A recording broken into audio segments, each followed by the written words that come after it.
Hey guys, Mackay here with Ironside Ranch, and today we're going to talk a little bit about how to pick a used vehicle, specifically picking your used farm.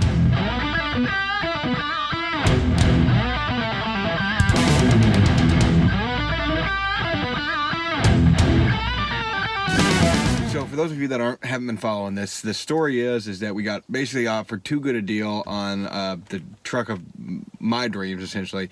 This was actually my dad's truck. I drove it off the lot with him when I was about 14 years old. I rode in the passenger seat and drove it home with Dad one day.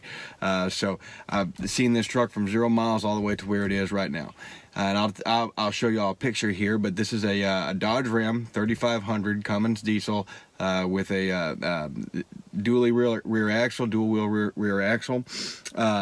Basically it's had a lot of upgrades and updates going into it, and I'll go over some of that as we do this video, but that really is kind of a discussion for a different time.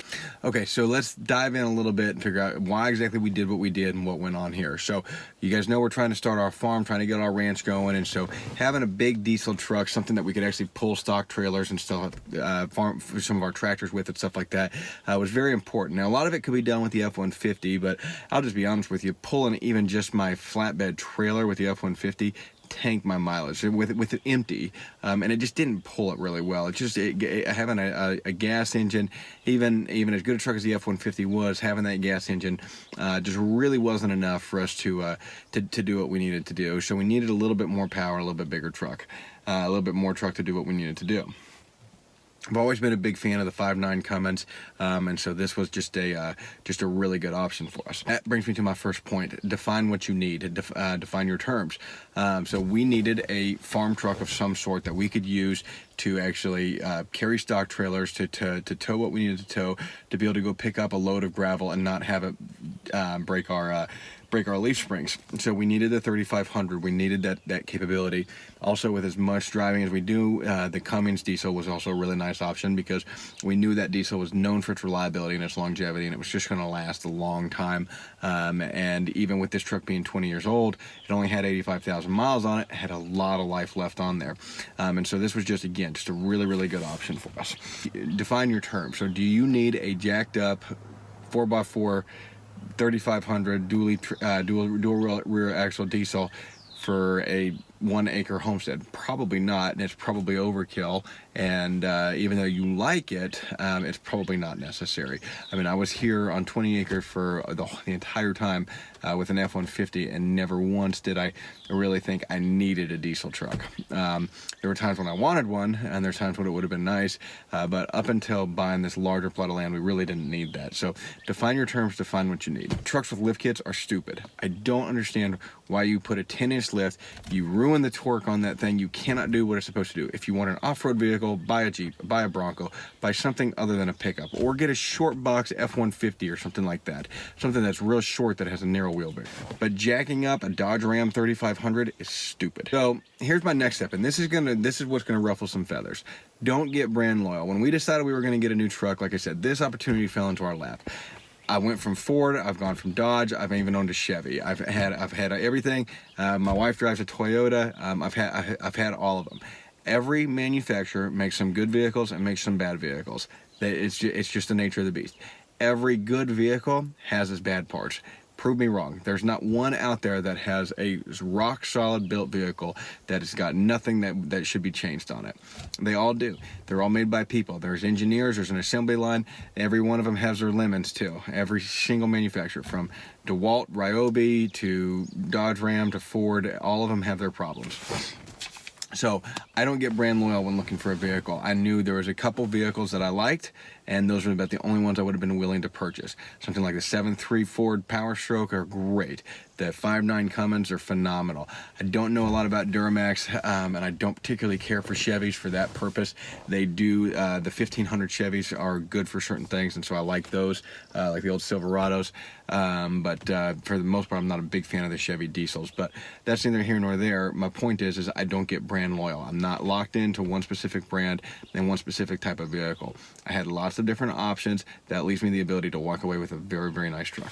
So on to our next point then that ties into that is buy a quality vehicle. So Toyota makes some really good quality trucks. Dodge Ram has some good quality trucks. So does Ford, so too does Chevy. But look for the models that are quality trucks. Ford also has some really bad ones. A 6.0 diesel, unless you get it bulletproofed, is a terrible engine. Not to mention you have to remove the cab to do any work on the engine. So it's just a mistake from the ground up. But the 7.3 Ford is a phenomenal engine and a phenomenal vehicle.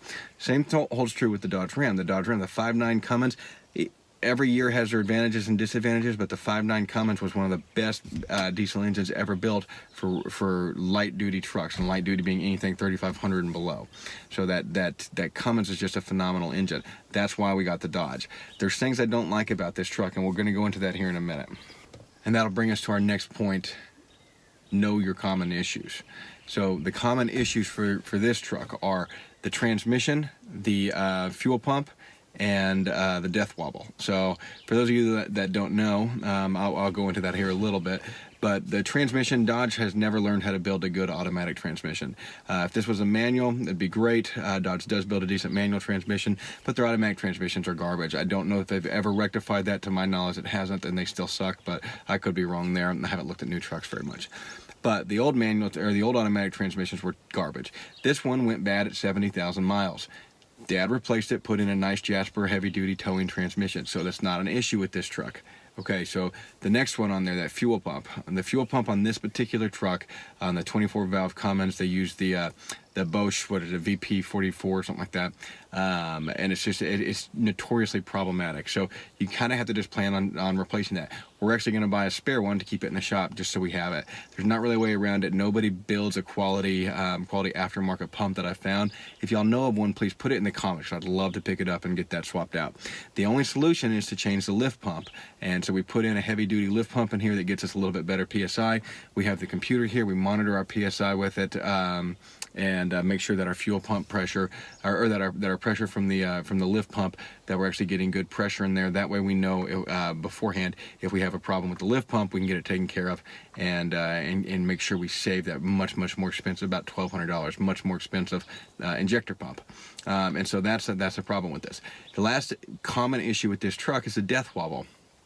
Now, the death wobble, what that means is the diesel engine in this was essentially too much for the turning the turning components of your front steering, was too much for them to handle, and so it shakes them apart real bad.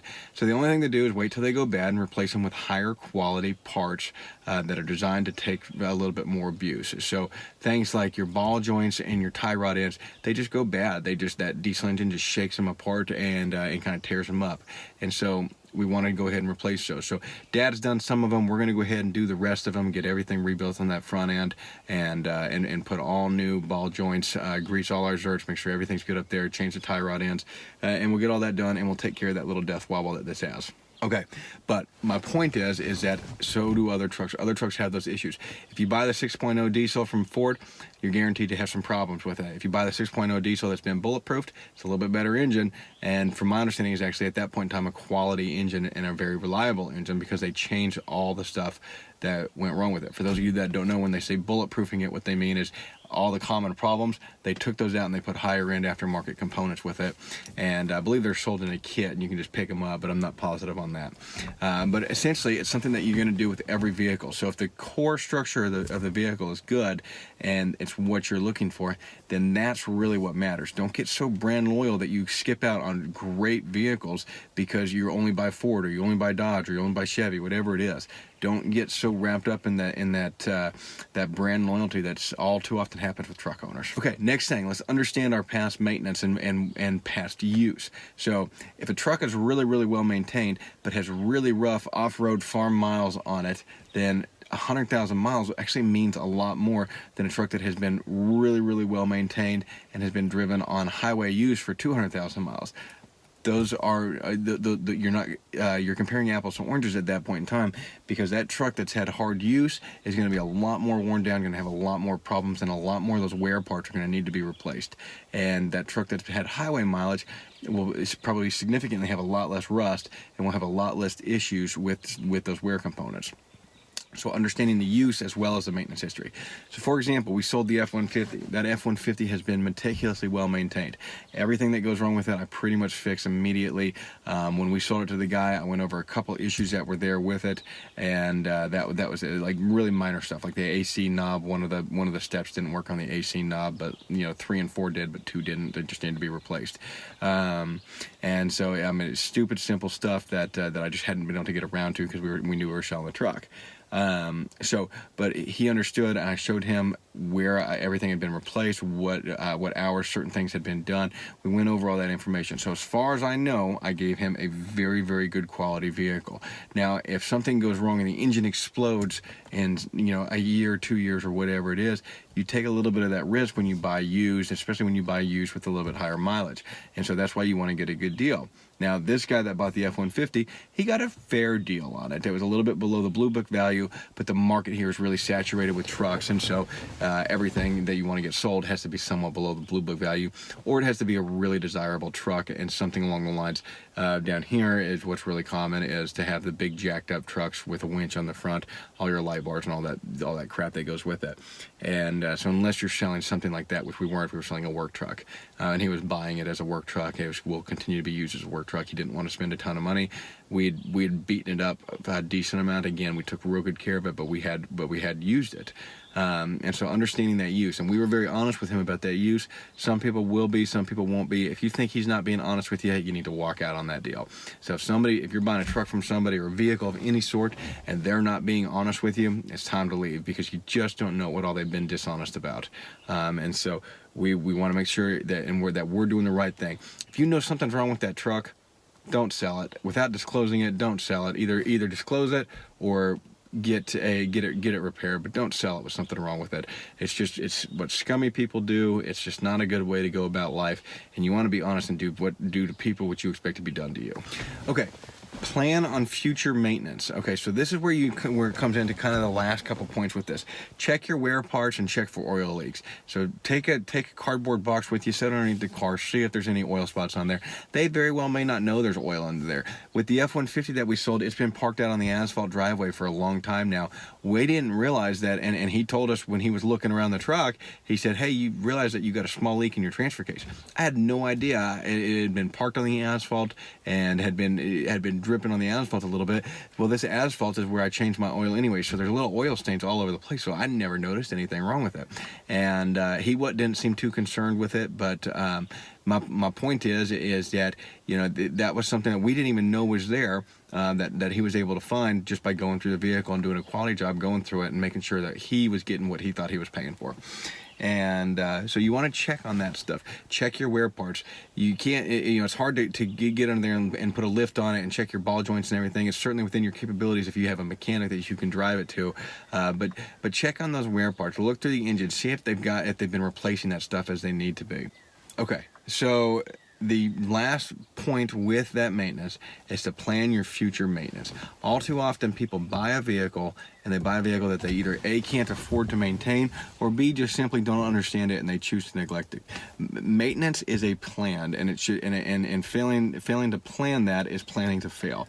And what I mean by that is we set out with all of our vehicles and all of our machines when the services are going to be done on them, at what points in time we're going to do X, Y, and Z with them, and we know that plan, and it's the same for all the vehicles. We keep good records of everything, so we know if something's been missed, but we try to we try to build our maintenance plan to the lowest common denominator on that.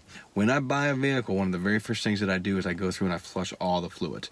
Now this vehicle, because I know my dad and I know how well he took care of it and all the maintenance he did on it, and he had all the records, I don't need to worry about that. This one, essentially with the exception of that little death wobble at the front, is ready to go. We don't really have to do anything to it. But if you're buying a vehicle from somebody you don't know, you have to make sure that you plan on that. Even if they tell you they just changed the oil, I'd spend the $60 and go do it anyways. That's a lot of peace of mind, and then you get good quality oil in there. So you want to use these quality wear parts and quality components when you replace them. Don't replace them with cheap crap that's made in China, from Duralast being the one that comes up a lot. I'm not a big fan of their stuff, but you want to use good quality wear parts in there. Get those in there. Your vehicles will thank you for it. They'll last a lot longer, and you'll have far less issues driving down the road. Okay, guys, that wraps up how we kind of look for our used vehicles and the things that we look for when we buy a used vehicle. So like I said, this one was a little bit of an exception because I was purchasing it from my dad. I knew the truck from the ground up. I drove it off the lot with him when I was about 14 years old. It was really low mileage. I knew how he kept it, so I didn't have near the concerns with this as I would have with another vehicle. In fact, I didn't even look at it before I drove it home. I flew out to Colorado, picked it up, drove it back to Alabama, and we were good to go. I just, you know, I know my dad, he's not going to sell me something that's garbage. So anyway, so this was, this fit into everything that we wanted it to be able to do. And this was kind of the truck that we really were looking for. And we were able to get it with all the stuff done to it that we wanted. So again, make sure you're buying a quality vehicle. Make sure you're doing your research to know exactly what you're getting into. Now, what we're going to do, if y'all want to stick around and have a little bit of fun, I'm going to go over with you kind of some of the cool stuff with this truck, because it is a pretty fun truck. Dad has put a lot into this, and I just thought it was kind of cool. So I wanted to show y'all what was done to it, because I thought you guys, especially you truck guys out there, you really would enjoy this. It's particularly y'all that understand the 5.9 Cummins and the inherent problems and things that go with that.